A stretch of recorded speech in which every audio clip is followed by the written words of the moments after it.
আসসালামু আলাইকুম। সকলকে আমার পেজ লাইফ অ্যান্ড স্পাইসে স্বাগতম। আজ আমি তৈরি করব চিড়ার পাকোড়া।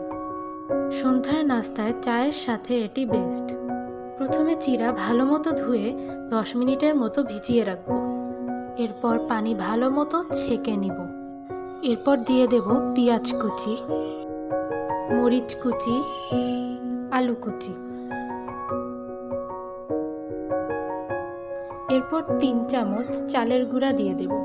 এখানে আমি বেসনের বদলে চালের গুঁড়া ও আটা ব্যবহার করেছি। এরপর সামান্য লবণ, 1 চামচ মরিচের গুঁড়া, 1 চামচ জিরা গুঁড়া, 1 চামচ হলুদের গুঁড়া ও একটি ম্যাগি মশলা দিয়ে দিলাম। এবার সবগুলো উপকরণ একসাথে ভালোভাবে মিশিয়ে নেব। এরপর দিয়ে দেব একটি ডিম।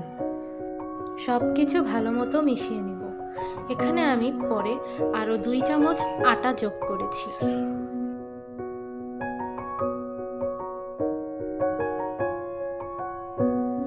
এবারে একটি প্যানে তেল দিয়ে দিব।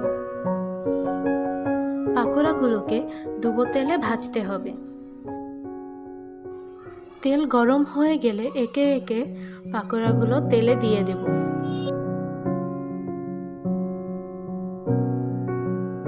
এগুলোকে লালচে করে এভাবে উল্টিয়ে পাল্টিয়ে ভালো মতো ভেজে নিব।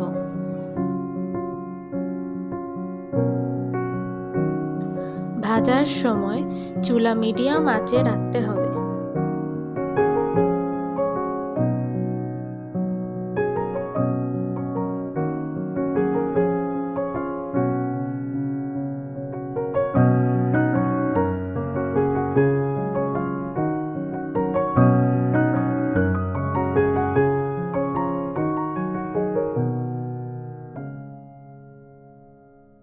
তৈরি হয়ে গেল মুচমুচে চিড়ার পাকোড়া।